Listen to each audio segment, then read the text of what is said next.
Hello students, मैं हूं मनीष शंकर तिवारी और आप लोग देख रहे हैं ई क्लासेस बाय मनीष सर।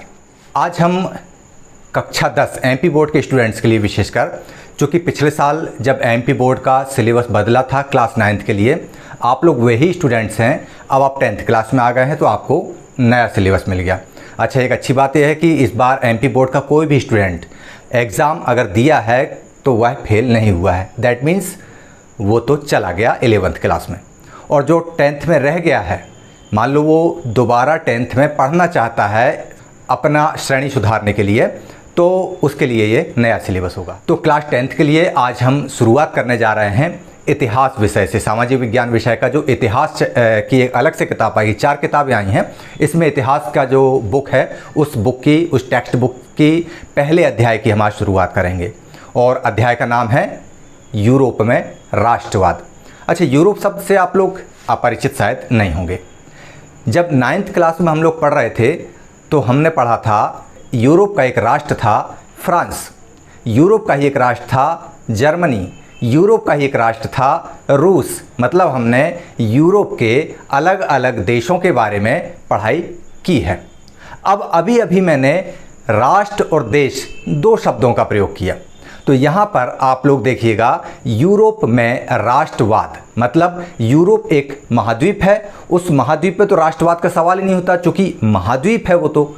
लेकिन यूरोप में राष्ट्रवाद, इसका मतलब क्या हुआ? इसका मतलब ये हुआ कि यूरोप में जितने भी देश हैं वहाँ पर राष्ट्रवाद का उदय कैसे हुआ, इसको आज हम पढ़ेंगे। फ्रांस में राष्ट्रवाद कैसे आया था, ये हमने 9वीं में देखा था ना, कि फ्रांस में जो राष्ट्रवाद की चिंगारी जली थी, जो राष्ट्रवाद की चिंगारी भड़की थी, वह 16 बन के सारे यूरोप में फैल गई थी।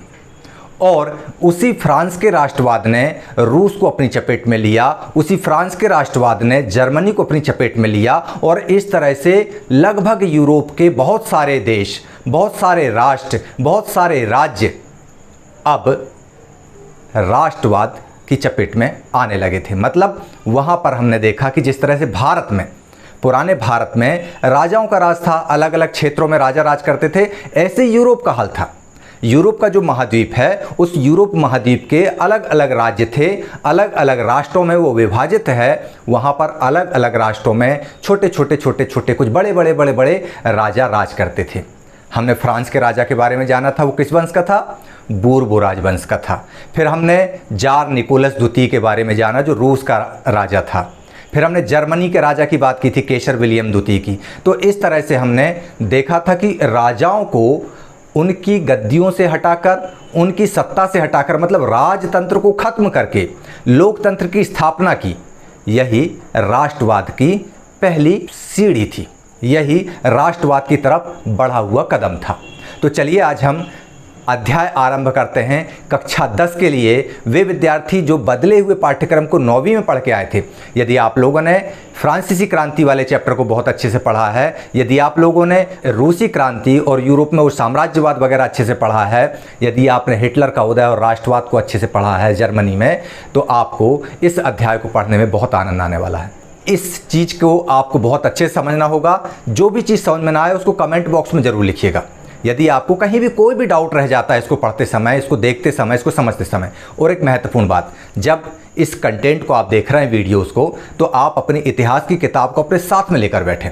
क्या होगा, जब किताब को लेकर के आप देखेंगे कि वीडियो में जो बताया जा रहा है वही चीज़ किताब में लिखी हुई है, और जो लिखते हुए समझ में ना आए तो वीडियो जहाँ पे अपन पढ़ते गए और वीडियो को पॉज कर दिया, अपनी लाइन पढ़ी, फिर वीडियो को प्ले कर दिया। तो इस तरह से एक बार में ही आपको जो टॉपिक आज बताया जा रहा है, यूरोप में राष्ट्रवाद का उदय, इसके अंतर्गत आज हम पढ़ेंगे फ्रेडरिक सारियो, एक बहुत बड़ा चित्रकार था, उसके चित्र की व्याख्या देखेंगे हम।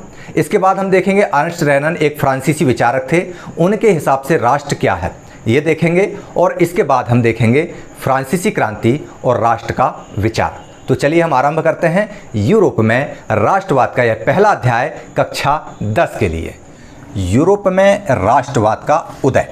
अब यहाँ पर हमने ये जो आपके सामने हेडिंग दिख रही है, ये जो हेडिंग है ये है क्लास 10th के इतिहास के पहले अध्याय की, यूरोप में राष्ट्रवाद का उदय। इसके अंतर्गत आज हमारा सबसे पहला स्टार्टअप होगा फ्रेडरिक सारियू और अर्नस्ट रेनन की कुछ चीज़ों से, मतलब फ्रेडरिक सारियू का अपन क्या देखेंगे, चित्र देखेंगे, पेंटिंग देखेंगे, PAINTING पेंटिंग देखेंगे, और अर्नस्ट रेनन का एक ऐसे देखेंगे, निबंध देखेंगे या विचार देखेंगे। इसके बाद हम इसमें देखेंगे कि फ्रांसीसी क्रांति और राष्ट्र का विचार कैसे आया, और फ्रांस का महान सेनापति जो था नेपोलियन, उसने जो संहिता लागू की, उसने फ्रांसीसी विचारों को कैसे आगे बढ़ाया। और नेपोलियन संहिता के कारण ये भी हुआ कि फ्रांस, जिसने राष्ट्रवाद का विचार पूरे यूरोप में फैलाया था, बाद में उसी फ्रांस से लोग चिढ़ने लगे थे। चलिए हम आगे देखते हैं। यहाँ पर टॉपिक आपके सामने साफ साफ दिख रहा है, यूरोप में राष्ट्रवाद का उदय। किसी भी अध्याय को पढ़ने के पहले उस अध्याय का जो हेडिंग दिया होता है, उस अध्याय का जो टॉपिक दिया होता है, उसको समझना बहुत ज़रूरी होता है। यदि हमने इस हेडिंग को समझ लिया, यदि हमने इस टॉपिक को समझ लिया, जो टाइटल दिया हुआ है, शीर्षक दिया हुआ है, इसको अगर हम समझ लिए तो समझ लो आधा पाठ हमारी समझ में आ गया। अब यहाँ पर दिया हुआ है पहला यूरोप में, तो हमें यह समझ में आ रहा है कि यूरोप में। अब यूरोप क्या है? बहुत सारे बच्चे हमारे हिंदी मीडियम के आए होंगे 10th क्लास में, जिन्होंने अभी तक, हो सकता है 9th क्लास में पढ़ाई ना कर पाए हों। आप लोगों ने 9th में उतने अच्छे से कोर्स को ना समझ पाए हों। उनके लिए ये बता दूं मैं, ये जो भूमि है, ये जो धरती है, ये गोल है, और इस धरती पे 70% पानी है और 30% भूभाग है। वह भूभाग 7 महाद्वीपों में विभाजित है। कौन कौन से महाद्वीप हैं उनमें? एक महाद्वीप है हमारा ये उत्तर अमेरिका, उत्तर में है। दूसरा महाद्वीप है हमारा दक्षिण अमेरिका। तीसरा महाद्वीप है हमारा अफ्रीका। चौथा हमारा है ऑस्ट्रेलिया। पांचवा महाद्वीप हमारा है अंटार्कटिका। छठवां महाद्वीप हमारा है एशिया, ये सबसे बड़ा महाद्वीप है। और ये 7वां महाद्वीप जो आपको दिखाई दे रहा है यहाँ पर, ये 7वां महाद्वीप कौन सा है? यूरोप। ये लिखा हुआ दिखाई दे रहा है आपको, यूरोप। समझ में आया ना? इसी यूरोप महाद्वीप में बहुत सारे राष्ट्र हैं। अभी एग्जिस्टिंग पोजीशन में, आज की स्थिति में बहुत सारे राष्ट्र हैं। कौन कौन से राष्ट्र हैं हमको दिखाई दे रहा है यहाँ पर? रसिया दिखाई दे रहा है यहाँ पर, फिनलैंड दिखाई दे रहा है, स्वीडन, नॉर्वे, ब्रिटेन, नीदरलैंड जिसको पहले हॉलैंड बोलते थे, ये यहाँ पर बेल्जियम है, जर्मनी, चेक रिपब्लिक, स्लोवाक, इटली, ये फ्रांस दिया हुआ है। फ्रांस के नीचे यहाँ पर ये आपको स्पेन दिखाई दे रहा है, ये पोर्ट दिखाई दे रहा है, ये टर्की दिखाई दे रहा है। तो इस तरह से बहुत सारे राष्ट्र यूरोप में हैं। तो यूरोप महाद्वीप के अंदर ये इतने सारे राष्ट्र हैं। इन राष्ट्रों में राष्ट्रवाद का उदय हुआ। अब वाद शब्द लगा है राष्ट्र के साथ में, क्या लगा है?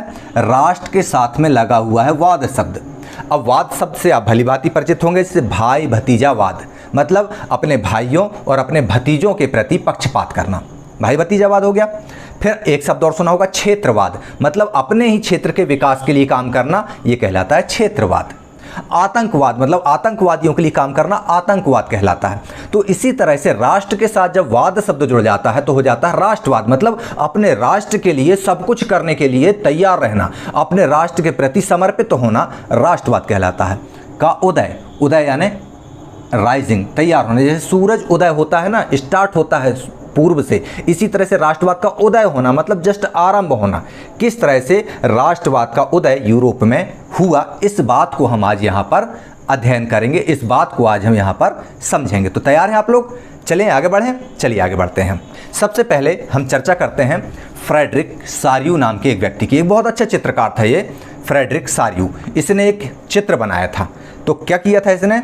ये चित्र बनाया था।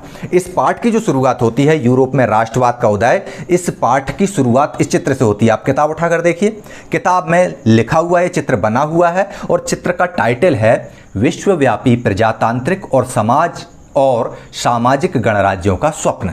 एक स्वप्न देख रहा है ये चित्रकार, और उस स्वप्न को उसने साकार किया हुआ है अपनी पेंटिंग में।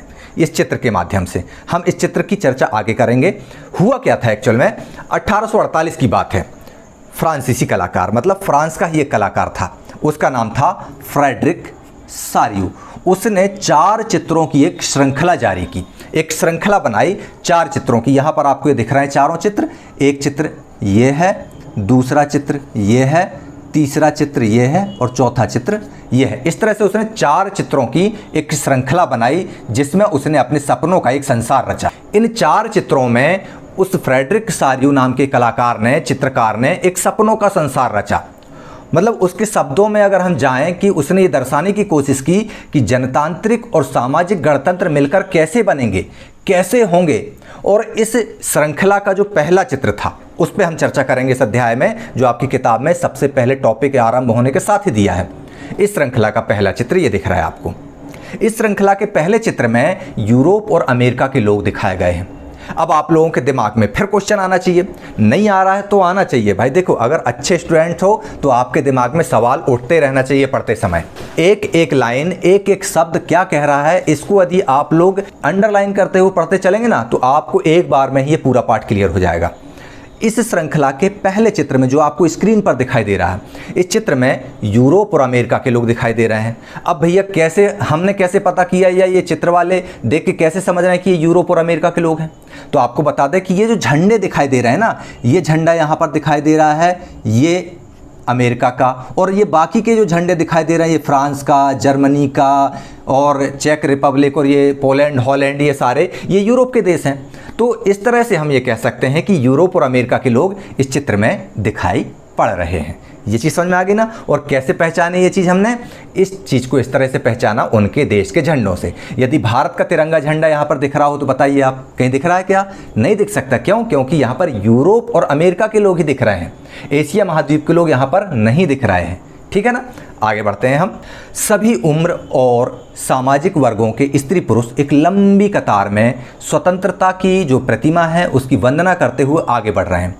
आप लोग 15 अगस्त और 26 जनवरी में अलग अलग हाउस के लोग अपने अपने झंडे को लेकर के मंच के सामने से बैंड बाजों के साथ निकलते हो ना, मार्च पास्ट करते हुए, बस लगभग वही चित्र यहाँ पर आपको दिखाई दे रहा है कि मंच की जगह पर यहाँ पर स्वतंत्रता की प्रतिमा लगी हुई है। सामने ये दिख रही है आपको वाइट कलर की स्वतंत्रता की देवी, आपको यहाँ पर ये दिखाई पड़ रही हैं। तो इस स्वतंत्रता की देवी के सामने से यहाँ चित्र में देखकर हमको लग रहा है कि सभी उम्र के छोटे बच्चे, बड़े, और ये देखिए यहाँ पर ये छोटा बच्चा दिखाई दे रहा है, उंगली पकड़ के चल रहा है, ये बड़े लोग दिखाई दे रहे हैं, ये महिला भी दिखाई दे रही है। तो इस तरह से एक लंबी कतार यहाँ तक गई है। पीछे देखिए ये यहाँ तक ये कतार अभी समाप्त नहीं हुई। यहाँ ये लंबी कतार जो है स्वतंत्रता की देवी के सामने से उसकी वंदना करते हुए आगे बढ़ती जा रही है।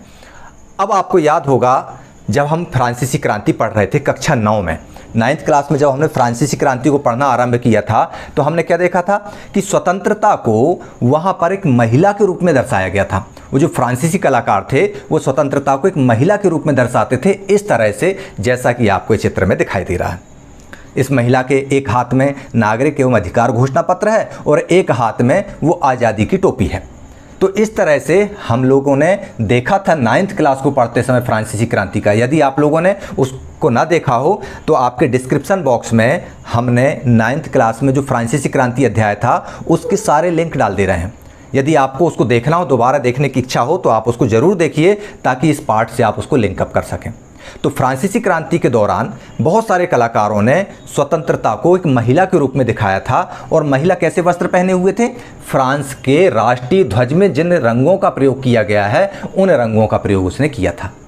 अब आपको एक बात बता दें कि फ्रांस का राष्ट्रीय ध्वज कैसा है? तिरंगा है ना। भारत का भी राष्ट्रीय ध्वज तिरंगा है और फ्रांस का भी राष्ट्रीय ध्वज तिरंगा है। तो चलिए आपके लिए एक ऑनलाइन होमवर्क समझ लीजिए कि आप फ्रांस के राष्ट्रीय ध्वज में जो 3 रंग हैं, कौन कौन से 3 रंगों का प्रयोग किया गया है, आप लोग कमेंट बॉक्स में लिखकर मुझे बताइएगा। चलिए अब यहाँ पर जैसे फ्रांस के कलाकारों द्वारा स्वतंत्रता की मूर्ति को 3 रंगों में पहने हुए वस्त्रों में एक महिला के रूप में दर्शाया गया है। विशेष रूप से ये ध्यान रखिएगा, स्वतंत्रता को एक महिला के रूप में दर्शाया गया है यहाँ पर।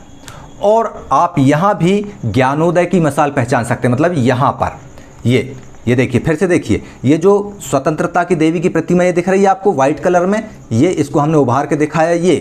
यह स्वतंत्रता की देवी जो हैं इनके भी एक हाथ में ज्ञानोदय की मिसाल है जो ये इस तरह से ली हुई हैं, और दूसरे हाथ में उनके क्या है? मनुष्यों के अधिकारों का घोषणा पत्र ये दूसरे हाथ में ली हुई हैं। तो ये हमको दिख रहा है कि ज्ञानोदय की मिसाल इस स्वतंत्रता की प्रतिमा के एक हाथ में है और दूसरे हाथ में है नागरिक एवं अधिकार घोषणा पत्र।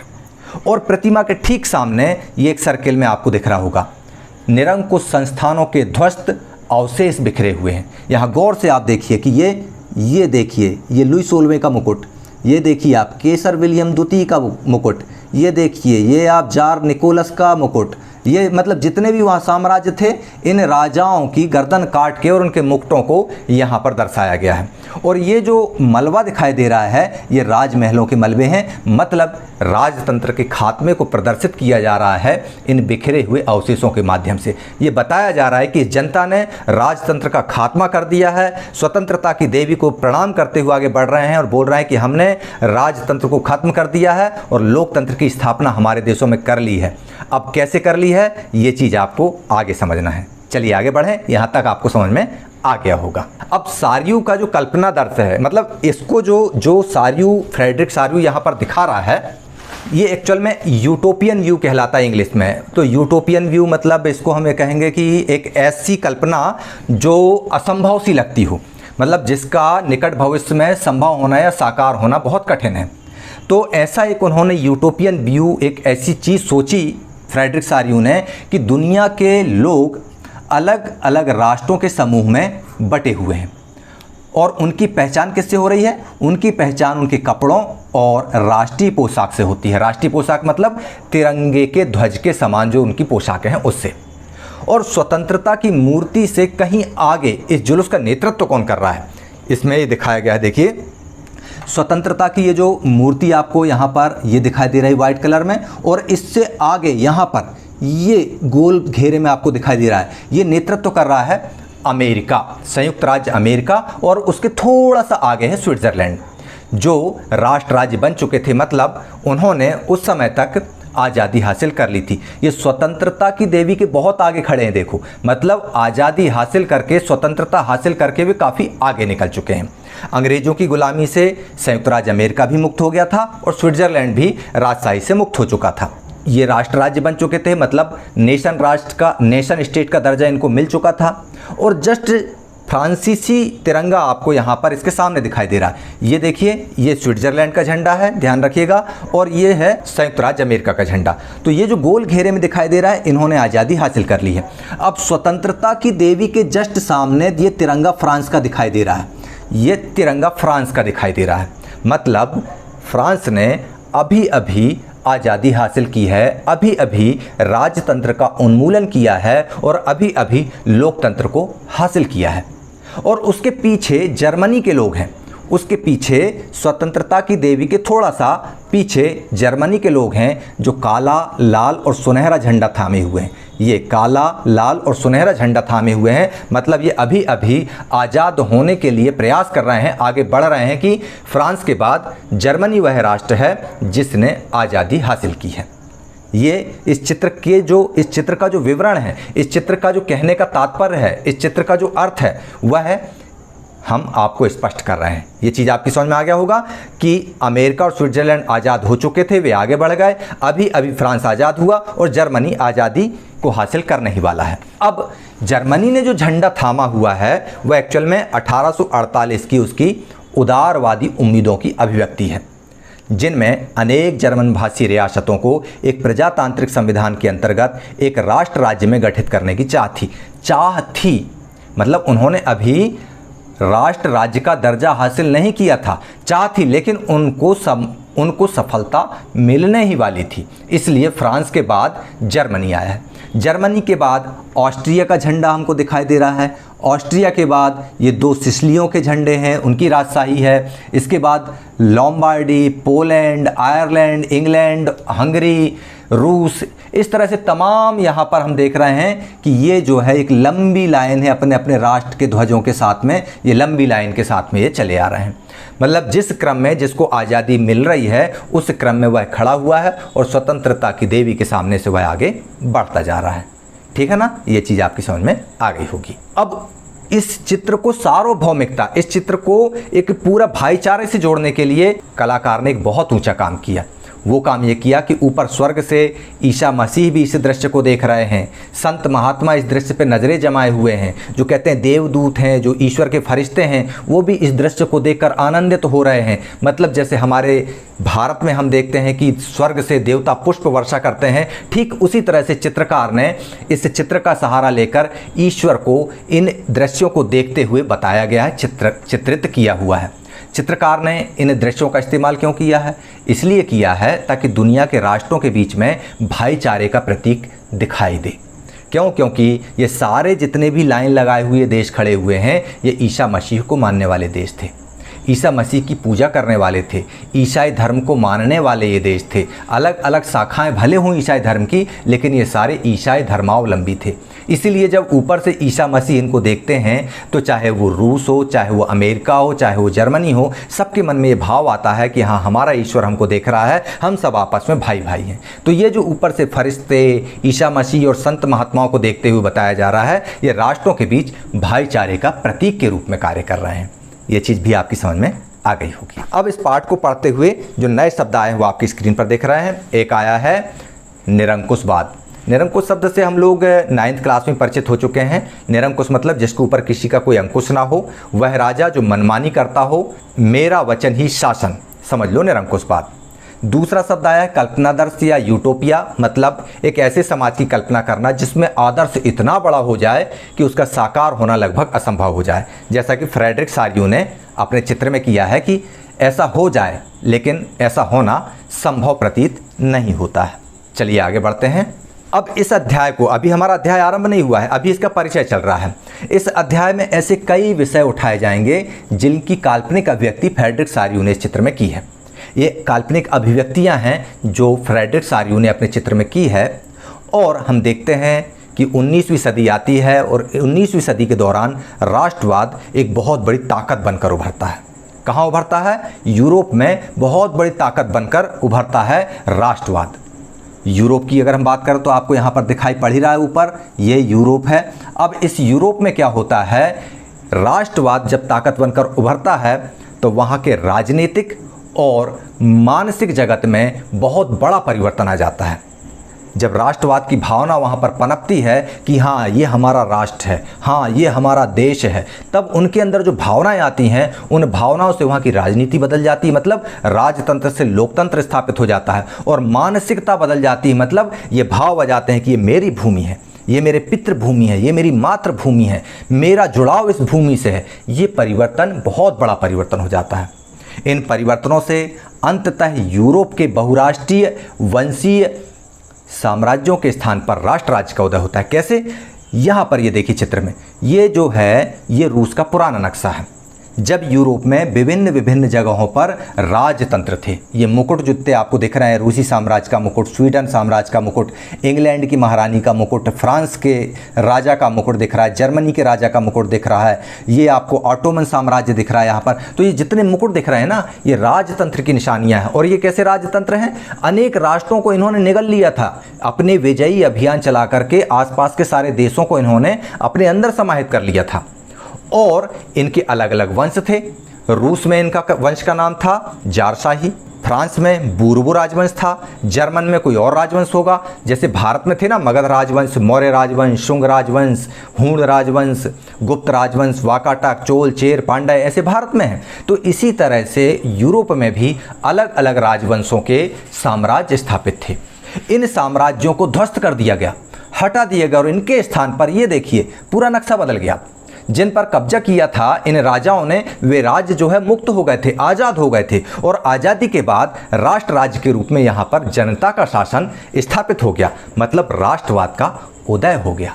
ये चीज़ आपकी समझ में आ गई होगी। तो ये चीज़ आपको बहुत अच्छे से क्लियर हो गई कि राष्ट्रवाद राजतंत्र का खात्मा करके लोकतंत्र की स्थापना करना ही नहीं, बल्कि उस भूमि से अपने आप को अटैच्ड महसूस करना, जुड़ा हुआ महसूस करना। जैसे मछली पानी से जुड़ी हुई महसूस करती है, उस तरह से जुड़ाव महसूस होना चाहिए। जैसे आप भारतीय हैं, आपको भारत की भूमि से लगाव है। जब अंग्रेजों के कब्जे में ये भूमि थी तो हमारे लोग छटपटाते थे, हमारे पूर्वज महापुरुष छटपटाते थे कि कब इन अंग्रेजों को लात मार के भगाएं और हमारी मातृभूमि पर हमारा ही शासन हो, हमारी मातृभूमि की सेवा करने का अवसर हमको मिले। ऐसा ही यूरोप के अंदर हो रहा था। यूरोप में लंबे समय से ऐसे आधुनिक राज्य की गतिविधियां और विचार विकसित हो रहे थे। ऐसा नहीं था कि ये एक दिन का परिणाम था। हमने देखा था कि फ्रांसीसी क्रांति जो है कब से आरंभ होना शुरू हुई थी। 1789 से पहले ही वहाँ पे गतिविधियाँ प्रारंभ हो गई थी, लेकिन क्रांति हुई 1789 को और इसके बाद में वहाँ पर आज़ादी मिल गई 1791-92 के आसपास में।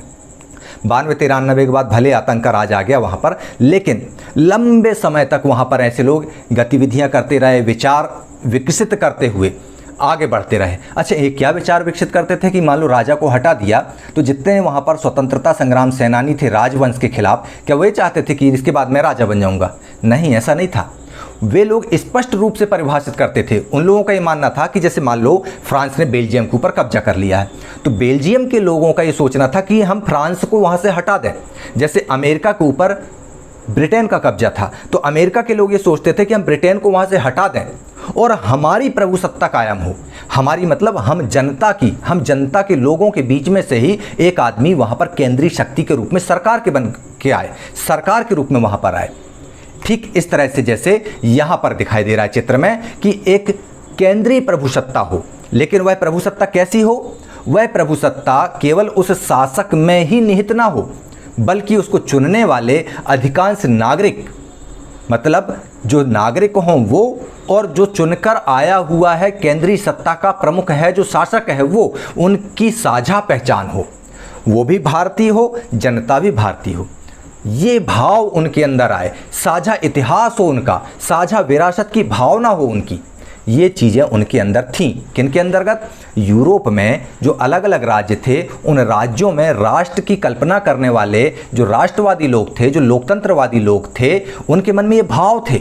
वो ये सोच रहे थे, ये चाहते थे कि जो हमारा भौगोलिक क्षेत्र है, जो हमारी परिभाषित क्षेत्र है, जिस क्षेत्र में हमारे लोग हैं, उस क्षेत्र में शासन हमारे लोगों का होगा। हम लोगों के बीच में से ही एक व्यक्ति को शासक बनाकर हम भेजेंगे और उस शासक के अंदर वही भाव होंगे जो हमारे अंदर हैं। वह शासक के भगवान वही होंगे जो हमारे भगवान हैं। उस शासक का धर्म वही होगा जो हमारा धर्म है। उस शासक का इतिहास वही हो जो हमारा इतिहास हो। ऐसा ना हो कि जो शासक है उसके आसपास चेला चपाटे हों, उनको ही विशेष अधिकार मिले और हमको ना मिले। ऐसी भावना नहीं थी। एक विरासत हो, ऐसी भावना के साथ वो लोग आगे बढ़ रहे थे। तो आप लोगों के दिमाग में अब ये बात आ रही होगी, ये जो साझेपन की भावना है, ये जो विरासत की भावना है, ये भावना क्या अनंत काल से थी? जब राजतंत्र में बूर्बो राजवंश का लुई 16वां, लुई 15वां, लुई 14वां, 13वां जब ये राज कर रहे थे, तब ये भावना कहाँ गई थी? बिल्कुल नहीं। ये भावना एक लंबे संघर्ष से आई थी। ये विरासत में नहीं आ रही थी, एक लंबे संघर्ष से विकसित हुई थी। दार्शनिक जो थे जो अमेरिका के दार्शनिक जो थे फ्रांस के, उन दार्शनिकों ने संघर्ष के दौरान इन भावनाओं को जन्म दिया। जब राजतंत्रों का निरंकुशवाद बढ़ने लगा, जनता में त्राहिमाम की स्थिति हो गई, तब लोगों ने इसका विरोध करना शुरू किया। और विरोध करने के बाद जब लोगों को एकजुट करने का प्रयास किया, तो आपको बता दें कि लोग एकजुट होते कैसे हैं। ऐसा थोड़ी है कि हम अपने साथ में ये चाहें कि नहीं कोई पाकिस्तानी हमारे साथ गुट बना ले, ऐसा संभव है क्या? कदापि नहीं। समूह उन्हीं लोगों का बनता है, ग्रुप उन्हीं लोगों का मिलता है जिनके विचार साझा होते हैं, जिनकी विरासत साझा होती है। और इस साझा विरासत को बताया गया संघर्ष के दौरान लोकतंत्रवादियों ने, राजतंत्र के विरोधियों ने, इन लोगों ने बताया कि आपकी ये विरासत है, आपकी साझी विरासत ऐसी है, आपका साझा धर्म ये है। और जब उनके अंदर ये भाव आए कि अरे हमारा धर्म ये है, हमारी विरासत ये, हम सब आपस में भाई भाई हैं, ये राजा हमारा शोषण कर रहा है, मेरा भी शोषण कर रहा है, मेरे भाई का भी शोषण कर रहा है, इस तरह से विकसित हुई थी ये साझी विरासत की भावना। तो इस अध्याय में उन्हीं चीज़ों पर प्रकाश डालने का प्रयास किया जाएगा, उन्हीं विविध तथ्यों पर प्रकाश डाला जाएगा जिनके द्वारा यूरोप में राष्ट्रवाद की भावना का उदय हुआ और एक राष्ट्र राज्य की स्थापना का मार्ग प्रशस्त हुआ। अब हम आगे पढ़ेंगे राष्ट्र क्या है। चलिए पहले हम देख लें राष्ट्र क्या है, इसके बाद आपको एक रोचक तथ्य राष्ट्र, देश और राज्य के बारे में मैं आपको बताऊंगा। चलिए हम पहले हम रेनन महोदय के राष्ट्र की परिभाषा को समझ लें। अर्नस्ट रेनन के अनुसार राष्ट्र क्या है? सबसे पहले हम ये जान लें कि रेनन कौन थे। तो रेनन जो है ये भी एक फ्रांसीसी दार्शनिक थे। देखिए यहाँ पर फ्रांस वालों ने बहुत काम किए हैं। फ्रांसीसी एक दार्शनिक थे अर्नस्ट रेनन। बड़ा कठिन नाम है, ना भी आधा, सा भी आधा और ऊपर से रा भी आधा। 3-3 आधे शब्दों के साथ में 2 पूरे शब्द हैं, मतलब 2 पूरे शब्दों के भी 3 आधे शब्द हैं। बोल सको तो बोल लो भैया। हम तो केवल रैनन बोलेंगे, हमारी जुबान उतनी अच्छे से नहीं पलट पाती है। अर्नस्ट रैनन बोलते हुए था, हम रैनन बोल रहे हैं। चलिए, तो रैनन जो थे वे एक बहुत अच्छे दार्शनिक थे। 1882 की बात है। कब की बात है? 1882 में एक विश्वविद्यालय था सोर्बोन नाम का, वहाँ पर उनको भाषण देने के लिए, व्याख्यान देने के लिए बुलाया। जब वो अपनी व्याख्यान दे रहे थे, जब वो अपना भाषण दे रहे थे, तब उन्होंने जो व्याख्यान दिया, अपनी समझ के अनुसार जो भी उन्होंने व्याख्यान दिया, वह व्याख्यान बाद में एक निबंध के रूप में छपा और उसका शीर्षक था राष्ट्र क्या है। इस निबंध में रैनन ने अन्य लोगों द्वारा राष्ट्र का एक विचार रखा गया था कि राष्ट्र उसे कहते हैं जो एक समान भाषा, नस्ल, धर्म या क्षेत्र से बनता है। और रैनन ने कहा नहीं, मैं इस परिभाषा को नहीं मानता कि जिस किसी की साझी विरासत हो कि राष्ट्र की भाषा समान होती है, एक ही नस्ल के लोग एक राष्ट्र में रह सकते हैं, एक ही धर्म के लोग रह सकते हैं, या एक ही क्षेत्र के लोग मिलकर राष्ट्र बनाते हैं, मैं इस विचार को नहीं स्वीकारता, इस विचार की आलोचना मैं करता हूँ। तो भैया फिर रैनन ने राष्ट्र की परिभाषा देते हुए या राष्ट्र के बारे में बताते हुए क्या कहा, चलिए हम उसको देखते हैं। रैनन कहते हैं, एक राष्ट्र लंबे प्रयासों, त्याग और निष्ठा का चरम बिंदु होता है। शौर्य, वीरता से युक्त अतीत, महान पुरुषों के नाम और गौरव, यह वह सामाजिक पूंजी है जिस पर एक राष्ट्रीय विचार आधारित किया जाता है। अतीत में समान गौरव का होना, वर्तमान में एक समान इच्छा का होना, एक संकल्प का होना और साथ मिलकर महान काम करना और आगे ऐसे काम करने की और इच्छा जागृत करना, एक जनसमूह होने की, यह सब जरूरी शर्तें हैं। अतः राष्ट्र एक बड़ी और व्यापक एकता है। उसका अस्तित्व रोज होने वाला जनमत संग्रह है। प्रांत उसके निवासी हैं। अगर सलाह लिए जाने का किसी का अधिकार है तो वह निवासी ही है। किसी देश का विलय करने या किसी देश पर उसकी इच्छा के विरुद्ध कब्जा जमाए रखने में एक राष्ट्र की वास्तव में कोई दिलचस्पी नहीं होती है। राष्ट्रों का अस्तित्व में होना एक अच्छी बात है, बल्कि यह एक ज़रूरत भी है। उनका होना स्वतंत्रता की गारंटी है। और अगर दुनिया में केवल एक कानून और उसका केवल एक मालिक हो जाए तो स्वतंत्रता का लोप हो जाएगा। ये बात रैनन ने कही। उसने ये कहा कि राष्ट्र जो है एक लंबे संघर्ष के बाद तैयार होता है और प्रतिदिन वहाँ पर जनमत संग्रह होता रहता है। ठीक है ना? इस चीज़ को कहते हैं राष्ट्र। क्या कहते हैं? इस बात को कहते हैं राष्ट्र, रैनन के अनुसार। नया शब्द जनमत संग्रह आया है यहाँ पर, मतलब एक प्रत्यक्ष मतदान जिसके जरिए एक क्षेत्र के सभी लोगों से एक प्रस्ताव को स्वीकार या अस्वीकार करने के लिए पूछा जाता है। कोई प्रस्ताव रख दिया और उनसे बोला कि भैया बताओ इससे आप सहमत है कि नहीं, वो कहलाता है जनमत संग्रह। तो राष्ट्र के बारे में आप लोगों ने देख लिया। तो मैंने यहाँ से जाने के पहले आप लोगों से बोला था कि एक रोचक तथ्य बताएंगे कि राष्ट्र, देश और राज्य 3 शब्दों का हम लोग प्रयोग करते हैं। तो राष्ट्र तो आपकी समझ में आ गया कि राष्ट्र एक ऐसी इकाई है जहाँ के लोगों की एक सांस्कृतिक विरासत होती है। एक सांस्कृतिक विरासत होती है, वो साझी विरासत होती है। मतलब इनकी जो है एक कलेक्टिव आइडेंटिटी होती है, एक सामूहिक पहचान होती है, वह कहलाता है राष्ट्र। देश जो है, अच्छा, राष्ट्र शब्द का उपयोग इतिहास को पढ़ते हैं तब ज़्यादा होता है। जब हम भूगोल को पढ़ रहे होते हैं तब देश शब्द का प्रयोग होता है। मतलब एक भौगोलिक इकाई है। जैसे हम देखते हैं कि उत्तरापथ और दक्षिणापथ भारत में, नर्मदा नदी के ऊपर उत्तरापथ और नर्मदा नदी के नीचे दक्षिणापथ, तो भारत की 2 भौगोलिक इकाइयाँ हो गई। यदि अलग अलग हो जाएं तो 2 देश हो गए। इस तरह से प्राचीन काल में रहे होंगे। अब भारत पूरा एक राष्ट्र भी है, देश भी है और राज्य भी है। तो देश जो है, भूगोल को जब हम अध्ययन करते हैं तब वह देश कहलाता है। और राज्य, राजनीतिक विज्ञान को जब हम पढ़ रहे होते हैं तो उसी देश को राज्य कहते हैं। मतलब राज्य उन भौगोलिक सीमाओं के अंदर का वह क्षेत्र है जहाँ के व्यक्ति, जहाँ का समाज एक सरकार का चुनाव करता है और वह सरकार उन सीमाओं के अंदर संप्रभु होती है। तो इस तरह से राष्ट्र का संबंध इतिहास से, देश का संबंध भौगोलिक रूप से भूगोल से और राज्य का संबंध राजनीति विज्ञान से है। राज्य ही देश है, देश ही राज्य है, राष्ट्र जो है वह एक साझी विरासत है। भारत राष्ट्र भी है, राज्य भी है और देश भी है। लेकिन अंग्रेज ये कहते थे कि भारत राष्ट्र नहीं है, उसको हमने बनाया है। ये एक पेचीदा विषय है, कभी इस पर हम अलग से चर्चा करेंगे। चलिए अब हम इस टॉपिक पे आगे बढ़ते हैं। यूरोप में राष्ट्रवाद का उदय के अंतर्गत हम ये देखते हैं कि फ्रांसीसी क्रांति ने यूरोप में राष्ट्रवाद के विचार को कैसे जन्म दिया और कैसे आगे बढ़ाया। चलिए हम आरंभ करते हैं। फ्रांसीसी क्रांति और राष्ट्र का विचार। राष्ट्र की पहली अभिव्यक्ति, पहली स्पष्ट अभिव्यक्ति सन 1789 में तब आई जब फ्रांसीसी क्रांति हुई। फ्रांसीसी क्रांति के होने के साथ ही राष्ट्रवाद की पहली अभिव्यक्ति आती है, स्पष्ट अभिव्यक्ति आती है कि राजा को हटाओ, जनता का शासन लाओ। और आ भी जाता है। जैसा कि आपको याद होगा, सन 1789 में फ्रांस एक ऐसा राज्य था जिसके संपूर्ण भूभाग पर, मतलब पूरे फ्रांस के ऊपर एक निरंकुश राजा का शासन था और उस निरंकुश राजा का नाम था लुई 16वां। क्या नाम था? लुई 16वां। अब फ्रांसीसी क्रांति से क्या होता है? फ्रांसीसी क्रांति से राजनीतिक और संवैधानिक बदलाव होते हैं।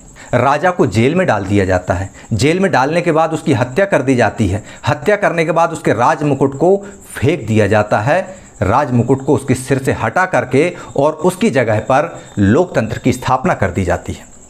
लोकतंत्र की जब स्थापना हो जाती है तब फ्रेंच रिवॉल्यूशन, तब जो फ्रांस की क्रांति है, ये जो फ्रांस की क्रांति है यह घोषणा करती है। क्या घोषणा करती है? मतलब फ्रांस की क्रांति का जो स्पष्ट संदेश निकल कर आता है वह यह निकल कर आता है कि अब लोगों द्वारा राष्ट्र का गठन होगा। मी मतलब राजतंत्र नहीं होगा। ME मी जो है हट गया। मी यानी केवल मैं, मेरा वचन ही शासन नहीं होगा, राजतंत्र नहीं होगा, राष्ट्र का गठन होगा। Me is convert into we. अब वे ही उसकी नियति तय करेंगे, मतलब जनता ही राष्ट्र का गठन करेगी और जनता ही राष्ट्र की नियति तय करेगी कि राष्ट्र कैसे आगे बढ़ेगा। ये फ्रांसीसी क्रांति का लक्ष्य था। ये फ्रांसीसी क्रांति से निकली हुई स्पष्ट अभिव्यक्ति थी। ठीक है ना? ये चीज़ आपकी समझ में आ गई? आगे बढ़ें। चलिए, प्रारंभ से ही जैसे ही क्रांति शुरू होती है तो फ्रांसीसी जो क्रांतिकारी थे, उन फ्रांसीसी क्रांतिकारियों ने अनेक ऐसे कदम उठाए कि फ्रांसीसी लोगों में सामूहिक पहचान की भावना पैदा हो। जैसा कि मैंने आपको बताया कि यदि लोगों को इकट्ठा करना है तो उनके अंदर ये भाव पैदा करने होंगे कि आपके और हमारे पूर्वज एक थे, आपका और हमारा धर्म एक है, आपकी और हमारी विरासत साझी है। अलग अलग अगर हम कहेंगे कि नहीं तुम अलग हो और हम अलग हैं, तो क्या किसी लड़ाई को लड़ने के लिए या किसी लक्ष्य को हासिल करने के लिए साथ जा सकते हैं क्या? कदापि नहीं। भारतीय क्रिकेट टीम, यदि हम भारतीय क्रिकेट टीम में पाकिस्तान के किसी खिलाड़ी को ले लें तो क्या जीत के लिए वह, भारत की जीत के लिए वो पाकिस्तानी खिलाड़ी खेलेगा? कदापि नहीं। लेकिन हाँ, उस पाकिस्तानी खिलाड़ी, इन खिलाड़ियों में या पाकिस्तान का विलय भी जब कभी भारत में हो जाए और फिर पाकिस्तान के खिलाड़ी को ये बोला जाए कि 1947 के पहले तो हम एक ही थे, हमारी साझी विरासत थी, हमारे साझे पूर्वज थे, तब उसके अंदर ये भावना पैदा होगी और फिर वह हमारे साथ आगे बढ़ने को तैयार होगा। ऐसा ही फ्रांस के लोगों ने किया। राजतंत्र से लड़ने के लिए जनता के अंदर ये भाव भरे गए कि आपकी मातृभूमि एक है, आपकी पितृभूमि एक है, आप ही इस देश के नागरिक हों, ये राजा रजवाड़े तो हमारा शोषण कर रहे हैं। ये बात जब विचार उनको भरी गई, इसके पहले हमने 9th में पढ़ा है कि द लेडीज़ एंड जेंटलमैन, ये बोला जाता था ना सभाओं में, इसकी जगह पर शितोइन, महिलाओं के लिए, पुरुषों के लिए नागरिक और नागरिका जैसे शब्दों का प्रयोग किया गया। पितृभूमि से जोड़ा गया। पितृभूमि मतलब जैसे भारत में हम लोग मातृभूमि बोलते हैं, ऐसे ही वहाँ पर पितृभूमि बोला जाता है। मतलब फ्रांस हमारी पितृभूमि है, हम इसके नागरिक हैं। ऐसे विचारों को समाज में फैलाया गया, उनको इस बात को बताया गया कि हम सब एक हैं। और एक संविधान जब बना, जीत के बाद में फ्रांसीसी क्रांति की विजय हुई, उसके बाद एक संविधान बना और उसके अंतर्गत सभी को समान अधिकार प्राप्त हुए। कैसे प्राप्त थे? हालांकि शुरू में महिलाओं को नहीं थे, महिलाओं ने भी लड़ाई लड़ी और उनको भी बाद में मिल गए।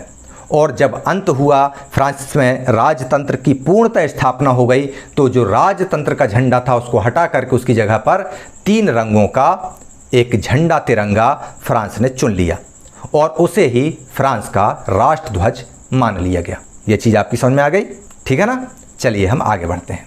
अब फ्रांस में एक स्टेट जनरल थी। आपको पता है ना, ये स्टेट जनरल का, अगर ये स्टेट जनरल की बैठक ना होती तो शायद फ्रांस की क्रांति भी नहीं होती। ये बात आप लोगों ने जान ली हो, नहीं जानी हो तो विवरण में नीचे डिस्क्रिप्शन बॉक्स में लिंक दी हुई है, वो वीडियोज़ आप लोग देख लीजिएगा। स्टेट जनरल का चुनाव जो है सक्रिय नागरिकों के समूह द्वारा किया जाने लगा। नागरिक दो तरह के थे, एक सक्रिय नागरिक और एक निष्क्रिय नागरिक। सक्रिय नागरिक मिलकर स्टेट जनरल का चुनाव करते थे। अब स्टेट जनरल का नाम बदलकर हो गया था नेशनल असेंबली। अब नेशनल असेंबली में 1200-1300 सदस्य नहीं थे, अब नेशनल असेंबली में 745 सदस्य हुआ करते थे। इन सदस्यों को वहां पर चुना गया। उन सदस्यों में से मंत्री चुने गए। जब मंत्री चुने गए तो उन मंत्रियों ने शपथें लीं। जिन्होंने क्रांति में अपने आप को शहीद किया, उन शहीदों के गुणगान हुए। और ये सारी चीज़ें अब किसी राजा के नाम पर, अब किसी सम्राट के नाम पर नहीं हो रही थी, ये सारी चीज़ें हो रही थी एक राष्ट्र के नाम पर, फ्रांस राष्ट्र के नाम पर ये सारी बातें हो रही थी। और फ्रांस में एक राष्ट्र ध्वज के नीचे जब सारा फ्रांस एकजुट हो गया, तब वहाँ पर उनकी सरकार चुन ली गई नेशनल असेंबली के माध्यम से। तब एक केंद्रीय प्रशासनिक व्यवस्था लागू की गई। क्या लागू की गई? एक केंद्रीय प्रशासनिक व्यवस्था, यानी सरकार ही बना ली गई लगभग, केंद्रीय व्यवस्था जैसे हमारे दिल्ली की सरकार। इसके अंतर्गत समान नागरिक कानून लागू किए गए। ये नहीं कि फर्स्ट और सेकंड स्टेट के जो लोग हैं उनको विशेष अधिकार दिए जाएं और थर्ड स्टेट के लोगों को कुछ भी न दिया जाए, सारा टैक्स थर्ड स्टेट के लोग देंगे।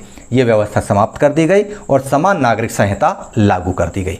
दूसरा ये किया गया कि आंतरिक आयात निर्यात शुल्क समाप्त कर दिया गया। जो जगह जगह चुंगी वगैरह लेते थे, इसकी समाप्ति कर दी। तीसरा, माप तौल की एक समान व्यवस्था कर दी। मतलब 1 किलो का जो बाट है वो पूरे फ्रांस में 1 किलो का वही चलेगा। ऐसा नहीं कि कोई पत्थर से तौल रहा है तो कोई जो है एक आदमी को खड़े कर दिया, तो ऐसे मतलब मनमानी नाप तौल की व्यवस्था नहीं थी। नाप तौल की एक विधिवत मानक व्यवस्था लागू कर दी गई। चौथी व्यवस्था ये की गई कि क्षेत्रीय बोलियों को हतोत्साहित किया गया। क्या होता था कि अलग अलग क्षेत्र के लोग अलग अलग क्षेत्रीय बोलियों में बात करते थे, तो उनके अंदर क्षेत्रवाद आता था, राष्ट्रवाद की भावना नहीं आती थी। तो अब राष्ट्रवाद की भावना आए, इसके लिए क्षेत्रीय बोलियों को तो हतोत्साहित किया गया, लेकिन साथ में फ्रेंच को राष्ट्रभाषा का दर्जा दिया गया, ताकि सारे फ्रांसीसी नागरिक मिलकर फ्रेंच भाषा को बोलें और उससे उनके अंदर राष्ट्रवाद की भावना का विकास हो। फ्रांस के हम नागरिक हैं, ऐसे राष्ट्र के नागरिक हैं जहाँ की एक राष्ट्रभाषा है, ये भाव पैदा करने के लिए क्षेत्रीय बोलियों को हतोत्साहित करते हुए फ्रेंच को राष्ट्रभाषा का दर्जा दिया गया। ठीक है ना। अब हम आगे बढ़ते हैं। फ्रांसीसी क्रांतियों ने एक यह भी घोषणा की, महत्वपूर्ण घोषणा है, ध्यान रखिएगा, इस चीज़ को बहुत ध्यान से सुनिएगा। उन्होंने ये कहा, जो क्रांतिकारी थे, इन्होंने एक लक्ष्य साधा। क्या लक्ष्य साधा? कि जो फ्रांस है, ये फ्रांस में हमने राजा को उन्मूलन कर दिया, राजतंत्र का खात्मा कर दिया। अब हमारा लक्ष्य फ्रांस से बाहर निकलकर सारे यूरोप में निरंकुश शासकों से उन यूरोप के देशों की मुक्ति कराना है। मतलब यूरोप में, फ्रांस में देखिए आप, जहाँ तहाँ मुकुट दिख रहे हैं ये, लेकिन फ्रांस में मुकुट नहीं दिख रहा। क्यों? क्योंकि फ्रांस राजतंत्र से मुक्त होकर लोकतंत्र हो चुका था, राष्ट्र राज्य बन चुका था, नेशन स्टेट बन चुका था। अब फ्रांसीसी लोगों का यह लक्ष्य था, यह घोषणा उन्होंने कर दी कि अब यूरोप के बाकी देशों में भी फ्रांस जैसी गणराज्य, फ्रांस जैसा गणतंत्र स्थापित करना है। और ये स्थापित करना है तो इसके लिए राजतंत्रों का खात्मा करना होगा और फिर यहाँ पर लोगों को एकजुट करना पड़ेगा। फ्रांस की घटनाओं की खबर यूरोप के अलग अलग शहरों में फैल गई।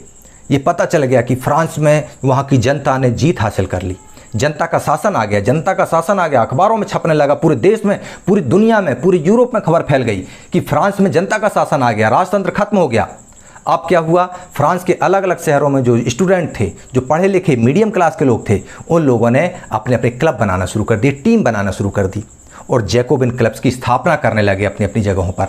जैकोबिन क्लब क्यों? क्योंकि जैकोबिन्स के नेतृत्व में फ्रांस में राजतंत्र का उन्मूलन करके गणतंत्र की स्थापना की गई थी, मैक्सिमिलियन रॉबेस्पियर के नेतृत्व में। तो ऐसा ही जैकोबिन क्लब्स का गठन यूरोप के अन्य राष्ट्रों में किया जाने लगा। जब अलग अलग देशों में, अलग अलग राष्ट्रों में जैकोबिन क्लब्स के गठन हो गए तो उनकी गतिविधियों और अभियानों ने फ्रेंच सेना के लिए रास्ता तैयार कर दिया। ये यूरोप जो पूरे राजशाही में जकड़ा हुआ था, इस नक्शे में आप देख सकते हैं कि पूरा यूरोप राजशाही में जकड़ा हुआ था और इन राजशाही के बीच में जैकोबिन क्लब्स का गठन हुआ। फ्रांस की सेना आगे बढ़ी, इन जैकोबिन क्लब्स के लोगों ने उनका स्वागत किया। 1790 की बात है। 1790 में हॉलैंड, बेल्जियम, स्विट्जरलैंड और इटली, ये देखिए, ये नक्शा आपको दिख रहा है, यहाँ पर ये दिख रहा है आपको, ये नीदरलैंड जिसको पहले हॉलैंड बोलते थे, ये नीदरलैंड जिसको पहले हॉलैंड बोलते थे, ये बेल्जियम, ये स्विट्जरलैंड और ये इटली। यहाँ पर फ्रांस की सेना अंदर तक घुसी। जब फ्रांस की सेना अंदर आई तो यहाँ पर जैकोबिन क्लब्स का गठन पहले ही हो चुका था, तो यहाँ अंदर जो लोग थे उन्होंने इन सेनाओं के लिए रास्ता तैयार कर लिया था। इन्होंने फ्रांसीसी सेनाओं का मार्गदर्शन किया और क्रांतिकारी युद्ध शुरू हो गए। फ्रांसीसी सेनाएं जिन देशों में जाती वहाँ पर राष्ट्रवाद का विचार लेकर जाती, चाहे इटली हो, स्विट्ज़रलैंड हो, बेल्जियम हो या हॉलैंड हो। यहाँ पर ये फ्रांसीसी सेनाएं पहुँची और वहाँ के राजतंत्रों के खिलाफ लड़ाई लड़ी और वहाँ पर ये बोला कि हम राजतंत्र से मुक्ति प्रदान करने आए हैं और राष्ट्रवाद को स्थापित करने आए हैं। लोगों ने इनको हाथों हाथ लेना शुरू कर दिया।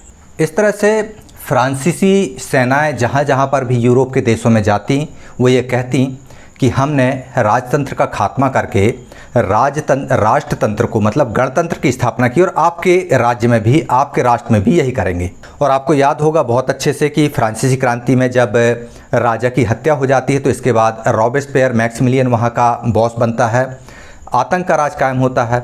फिर वन मैन आर्मी ना बने इसके लिए फिर वहाँ पर एक काउंसिल का गठन किया जाता है जिसको हम डायरेक्टरी कहते हैं। उस डायरेक्टरी में आगे चल कर नेपोलियन का कब्जा हो जाता है जो वहाँ का सेनापति होता है और नेपोलियन को फ्रांस के महान सेनापतियों में भी माना जाता है। और जब नेपोलियन वहाँ का प्रथम काउंसलर बनता है, first counsellor of the France nation, France state का जब बनता है, तब वह अपनी सेना को लेकर फ्रांस के आसपास राष्ट्रों को जीतने के लिए आगे बढ़ चुका होता है। तो नेपोलियन, ये देखो आपको चित्र में दिखाई दे रहा है, ये नेपोलियन घोड़े पर सवार होकर अपनी सेना के साथ में निकल पड़ता है राजतंत्र की खात्मा के लिए और लोकतंत्र की स्थापना के लिए। तो नेपोलियन के नियंत्रण में रूस का एक काफ़ी बड़ा क्षेत्र आ जाता है। यहाँ पर हम देखते हैं ये फ्रांस आपको दिखाई दे रहा है येलो रंग में, ये फ्रांस है। और फ्रांस के साथ साथ ये जो क्षेत्र आपको दिखाई दे रहा है नीला, इन क्षेत्रों में नेपोलियन ने विजय हासिल कर ली थी। ये क्षेत्र नेपोलियन के कब्जे में आ चुके थे। तो जिस क्षेत्र में नेपोलियन ने कब्जा किया था उन क्षेत्रों की शुरुआत की जो जवाबदारी थी वह भी नेपोलियन ने अपने कंधों पर ली। नेपोलियन के सुधार कार्यक्रम फ्रांस में तो आरंभ हो ही चुके थे। जैसे ही फ्रांस की गद्दी पर कब्जा किया, जैसे ही वह वहाँ का राजा बना, अपना सम्राट बना, वैसे ही उसने वहाँ पर आरंभ कर दिए सुधार कार्य। हालांकि नेपोलियन ने खुद एक कहा जाए तो लोकतांत्रिक तानाशाही स्थापित की वहाँ पर, मतलब राजतंत्र को ही एक तरह से वापस ले आया और प्रजातंत्र को उसने नष्ट करने का काम किया। अपने आप को उसने सम्राट घोषित कर लिया, बाद में अपने आने वाली संतानों को उसने वहाँ के राजाओं के रूप में स्थापित किया, युवराज बनाया। मतलब इस तरह से नेपोलियन ने लोकतंत्र का फ़ायदा उठाकर वहाँ पर सत्ता हासिल की और लोकतंत्र का ही गला घोट दिया। इसके बावजूद भी नेपोलियन वहाँ पॉपुलर हुआ, लोकप्रिय हुआ। क्यों? क्योंकि उसने वहाँ पर सुधार कार्य किए और क्रांतिकारी सिद्धांतों का समावेश किया उसने अपने प्रशासनिक क्षेत्र में, ताकि पूरी व्यवस्था अधिक तर्कसंगत और अधिक कुशल बन सके। मतलब अव्यवस्थाएं जो राजतंत्र के समय थीं वह वहाँ पर खत्म हो सके और एक विधिवत शासन की स्थापना हो सके। तो नेपोलियन ने जो काम फ्रांस और फ्रांस द्वारा विजित क्षेत्रों में किए गए उनको नेपोलियन संहिता के नाम से जानते हैं। किस नाम से जानते हैं? नेपोलियन संहिता 1804, या हम इसको 1804 की संहिता भी कहते हैं। अब नेपोलियन संहिता में क्या क्या था इस चीज़ को चलिए हम देखते हैं। ये है नेपोलियन संहिता 1804। इसके अंतर्गत सबसे पहला कार्य जो कि नेपोलियन के द्वारा किया गया था वह कार्य था जन्म पर आधारित विशेष अधिकारों की समाप्ति। फ्रांस में क्या होता था अभी तक?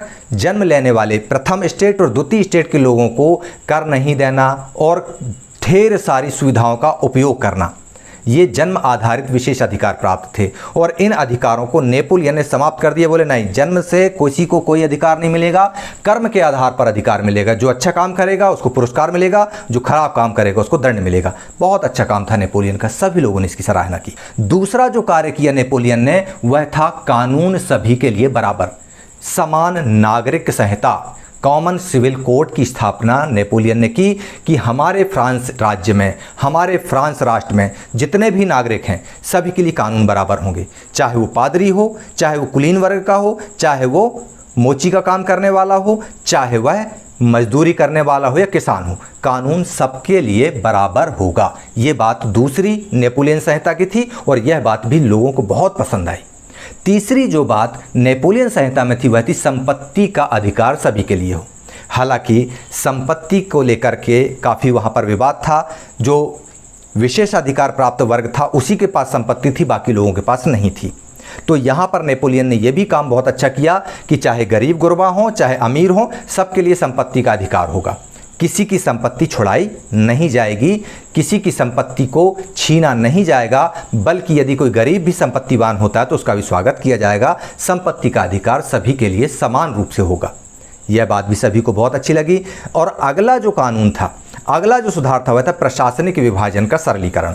मतलब प्रशासनिक विभाजन कैसे? राष्ट्र के अंदर छोटे छोटे प्रांत के अंदर छोटे छोटे संभाग के अंदर छोटे छोटे जिले, इस तरह से विभाजन सरलीकृत कर दिया गया। और यह जो विभाजन किया गया, यह कहाँ किया गया? डच गणतंत्र में, स्विट्ज़रलैंड में, जर्मनी में, इटली में, जहाँ जहाँ पर भी नेपोलियन ने अपना कब्जा जमाया था वहाँ पर भी इस प्रशासनिक विभाजन को सरल कर दिया गया। और जन्म आधारित ये जो आपको यहाँ पर दिखाई दे रही है विशेष अधिकार समाप्ति घोषणा, ना केवल फ्रांस में बल्कि फ्रांस के नियंत्रण में जितने भी क्षेत्र थे उनमें भी किया गया। मतलब डच गणतंत्र में, स्विट्ज़रलैंड में, इटली में, जर्मनी में, सभी जगह ये व्यवस्थाएं लागू की गई। और क्या हुआ यहाँ पर देखते हैं। और नेपोलियन संहिता के अंतर्गत सामंती व्यवस्था को खत्म कर दिया गया। पहले सामंती व्यवस्था थी, जागीरदारी व्यवस्था थी, उसको समाप्त करने की घोषणा नेपोलियन संहिता में कर दी गई। इसके बाद ये बोला गया कि किसानों को भूदासत्व और जागीरदारी शुल्कों से मुक्ति मिल जाएगी। क्या होता था वहाँ पर? किसान जो थे उनकी खुद की ज़मीन नहीं होती थी, वे भूमि पर काम करते थे, इस तरह से भूदास कहलाते थे। और जागीरदारों को वे रेंट देते थे, किराया देते थे। अब किसानों को इससे मुक्ति मिल गई, उनको भूदासत्व और जागीरदार को जो लगान देते थे वह लगान देना नेपोलियन ने बंद करवा दिया। अगला जो सुधार कार्य किया वह यह था कि शहरों में कारीगरों के श्रेणी संघों का नियंत्रण समाप्त कर दिया। क्या होता? गिल्ट होती थी। जो शहरों में कलाकार होते थे, कारीगर होते थे, वे अपनी अपनी श्रेणियां बना लेते थे, अपने अपने यूनियन बना लेते थे। और यूनियन बना के वे राजाओं के ऊपर दबाव डालते थे कि हमारी मांगें पूरी करो, नहीं तो हमारी यूनियन हड़ताल पर चली जाएगी। तो नेपोलियन ने क्या किया? इन यूनियनों का नियंत्रण ही समाप्त कर दिया। बोले नहीं, अब सारी की सारी चीज़ें सरकार के नियंत्रण में होंगी, अब किसी यूनियन के नियंत्रण में कोई व्यवस्था नहीं होगी। अगली जो व्यवस्था थी वह थी यातायात और संचार व्यवस्था में सुधार। इस यातायात और संचार व्यवस्था में सुधार का बहुत लाभ हुआ। आगे हम इसके लाभ भी देखेंगे कि इन व्यवस्थाओं से क्या लाभ हुआ। नेपोलियन की संहिता का जो अगला तत्व था, जो अगला सुधार था, वह मानक भार तथा नाप, मतलब नाप तौल की मानक इकाई का गठन करना। हम लोग गांव देहातों में देखते हैं कि 1 पाई गेहूं के बदले में कोई सामान ले लिया, या चने के बदले में कोई सामान ले लिया, या वजन के लिए कोई पत्थर रख दिया और बोल दिया कि हाँ ये 1 किलो का पत्थर, और उसी वजन के आधार पर सामान ले लेते थे। तो ये व्यवस्था खत्म कर दी गई। नेपोलियन ने यह कहा नहीं भैया, किलो का या लीटर का जो मानक इकाई है, जो मानक माप है, उसका प्रयोग कीजिए। ये अत्थर पत्थर का प्रयोग अब नहीं होगा, ये बंद कर दिया गया। और अंतिम जो था, एक राष्ट्रीय मुद्रा होगी, मतलब पूरे फ्रांस की और उसके द्वारा जीते गए क्षेत्रों की एक राष्ट्रीय मुद्रा होगी और वह सभी जगह चलेगी। ये नहीं कि कोई कुछ चला रहा है, कोई कुछ चला रहा है, ऐसा नहीं होगा। अब एक ही मुद्रा रहेगी जो पूरे देश में चलेगी। अब इस नेपोलियन संहिता से लाभ क्या हुआ, चलिए इसको देखते हैं। तो इस नेपोलियन संहिता से लाभ ये हुआ कि किसानों को, कारीगरों को, मजदूरों को और नए नए उद्योगपतियों को एक नई आज़ादी मिली। इसके पहले वो लोग राजतंत्र के अधीन थे, उनको, किसानों को तो कोई फ़ायदा नहीं होता था, वो तो बेचारे मक्खियों की तरह मकड़ी के जाल में फंसे थे। कारीगर और मजदूर जो भी काम करते उस पर टैक्स देते, उस पर फर्स्ट स्टेट और सेकंड स्टेट के लोग ऐश करते। नए नए उद्योगपति जो मध्यम वर्ग का बना था, उनके लिए बड़ी मज़ेदार चीज़ें हो गई। कैसे मज़ेदार चीज़ें हो गई? जब लघु उद्योगपतियों, उत्पादकों को एक समान कानून, मानक भार, नाप और एक राष्ट्रीय मुद्रा मिल गई, तो एक इलाके से दूसरे इलाकों में वस्तुओं को लाना ले जाना में सहूलियत हो गई। कि मान लो फ्रांस के एक राज्य में उनको कोई चीज़ बेचना है तो उसी मुद्रा को दूसरे इलाके में चला देते थे वो, और आवागमन से चीज़ों में सहूलियत हुई। तो ये लाभ वहाँ के लोगों को मिलना आरंभ हो गए, ठीक है ना। लेकिन इन लाभों की भी एक सीमा थी, एक लिमिटेशन था। क्या हुआ कि जीते हुए इलाकों में, मतलब जीते हुए इलाकों है ना, ये वाला इलाका फ्रांस जो था, फ्रांस ने जो इलाके जीते थे वो आसपास के थे। ये फ्रांस का झंडा और ये बाजू में जो चमकता हुआ ये नीले रंग का क्षेत्र दिख रहा है, इन इलाकों में फ्रांस ने जीत हासिल की थी। तो इन जीते हुए इलाकों में लोगों की प्रतिक्रिया बड़ी मिली जुली थी। सारे लोग खुश या सारे लोग नाराज़ नहीं थे, कुछ लोग खुश भी थे, कुछ लोग नाराज़ भी थे। नेपोलियन ने जब फ्रांस की गद्दी संभाली तो उसने अनेक सुधार किए। उन सुधारों को नेपोलियन की संहिता का नाम दिया गया, और इन संहिता में जो सुधार कार्य हुए थे उससे लोगों को बड़ा लाभ भी हुआ। लेकिन समय बीतने के साथ साथ जिन इलाकों पर नेपोलियन की सेना ने कब्जा किया था, उन इलाकों के लोगों के अंदर नेपोलियन के प्रति प्रतिक्रियाएं बदलने लगी। जो लोग खुश हो रहे थे, उनके साथ में कुछ दुखी आत्माएं भी थीं। उनके अंदर अपने राष्ट्र के प्रति प्रेम जागृत होने लगा। उनको ये लगने लगा कि नेपोलियन ने हमारी राजनीतिक आज़ादी छीन ली है, हमारी प्रशासनिक व्यवस्था में सुधार तो अच्छे किए, डेफिनेटली उसने कुछ चीज़ें अच्छी की, लेकिन इससे हमारा अस्तित्व समाप्त हो गया। देखिए, यदि हम भारतीय यदि किसी दूसरे देश पर कब्जा करेंगे तो हम किसका हित सोचेंगे? भारत का हित सोचेंगे या उस देश का हित सोचेंगे जिस पर कब्जा करेंगे? डेफिनेटली भारत का हित सोचेंगे। तो ऐसे ही फ्रांस के राजा नेपोलियन ने किया। नेपोलियन ने क्या किया?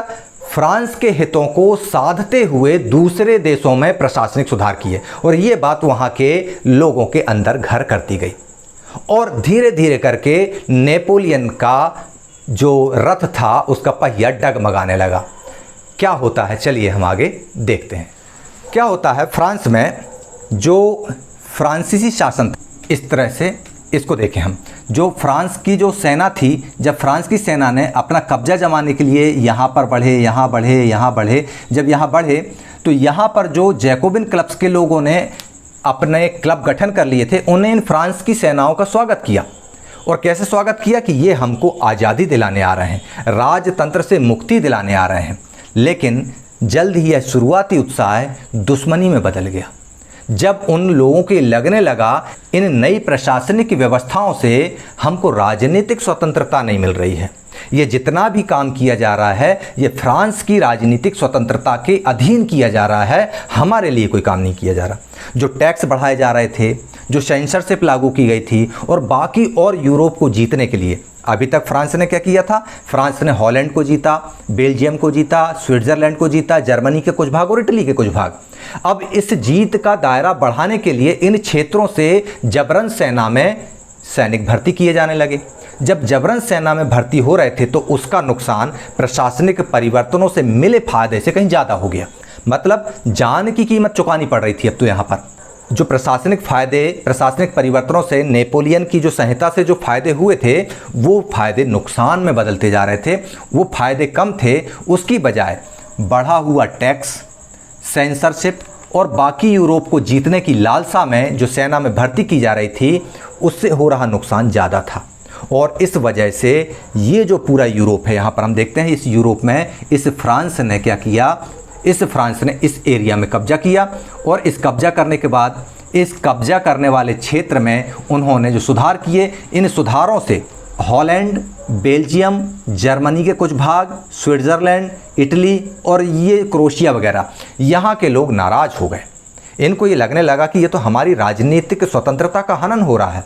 हमको बोला गया था कि आपको राजतंत्र से मुक्ति दिलाकर एक राष्ट्र का दर्जा दिया जाएगा जिसका शासन आपके अपने हाथ में होगा, लेकिन हमारे हाथ में ना होकर ये शासन तो फ्रांस के हाथ में हो गया। मतलब ये हुआ कि एक खाई से निकलकर दूसरे कुआं में हमको कुदाया जा रहा है।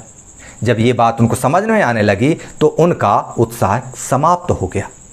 जर्मनी के एक चित्रकार हैं कार्ल कैस्पर फ्रिट्ज, उन्होंने एक चित्र बनाया और उस चित्र में ये बताया कि फ्रांस की सेना ज्वेव्रक्रेन शहर पर कब्जा कर रही है। ये आप देखिए, नीली, सफ़ेद और लाल पोशाकों में जो यहाँ पर ये दिखाई दे रहा है, ये यहाँ पर ये एक बैलगाड़ी लूटती हुई ये फ्रांसीसी सैनिक दिख रहा है। ये एक व्यक्ति ये घुटना टेक होकर बैठा हुआ है। मतलब फ्रांसीसी सैनिकों को इस चित्रकार ने, कौन से चित्रकार ने? जर्मनी के चित्रकार ने, फ्रिट्ज ने दमनकारी के रूप में प्रस्तुत किया है। इन्होंने ये बताया कि ये किसानों की गाड़ी को लूट रहे हैं। इन्होंने बताया कि ये राह चलती ये महिलाओं को तंग कर रहे हैं, छेड़खानी कर रहे हैं। और इन्होंने ये बताया कि ये एक व्यक्ति को घुटने के बल पर बिठा कर किसान को परेशान कर रहे हैं, किसान को घुटना टेक करने पर मजबूर कर रहे हैं। ये देखिए, ये किसान घुटना टेक है, ये महिला के साथ छेड़खानी कर रहे हैं और ये गाड़ी को लूट रहे हैं किसानों की। ये जर्मन के चित्रकार ने बताया।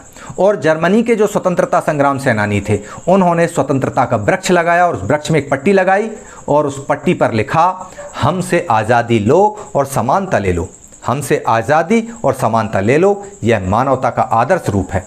ऐसा नहीं कि जो फ्रांसीसी कह रहे हैं कि हम जिस इलाके में जाते हैं वहाँ पर हम राजतंत्र का विरोध कर मुक्तिदाता बन जाते हैं और इस बात पर तंज कसा कि आप मुक्तिदाता नहीं बनते, आप खुद शोषणकर्ता बन जाते हो। असली आज़ादी आप हमसे सीखो, ये बात कही जाती है। और इस चित्र में देखिए, राइनलैंड का डाकिया लाइप्जिग से आते हुए सब कुछ गंवा देता है। 1813 में नेपोलियन जो है जाता है लाइप्जिग की लड़ाई में और वहाँ हार जाता है। हार कर फ्रांस लौटता है। तो लौटते हुए नेपोलियन को एक डाकिये के रूप में दिखाया है, जिसके झोले से हार की चिट्ठियाँ गिर रही हैं। एक एक करके अलग अलग जो जीते हुए क्षेत्र थे वो उसके थैले में से गिरते जा रहे हैं, मतलब उतने क्षेत्र उसके हाथ से निकलते जा रहे हैं। उन भूभागों को नेपोलियन अब हार चुका है। नेपोलियन ने जितने भागों में जीत हासिल की थी उन क्षेत्रों से अब वह बाहर हो चुका है। तो ये देखिए यहाँ पर कि जिस तरह से नेपोलियन ने फ्रांस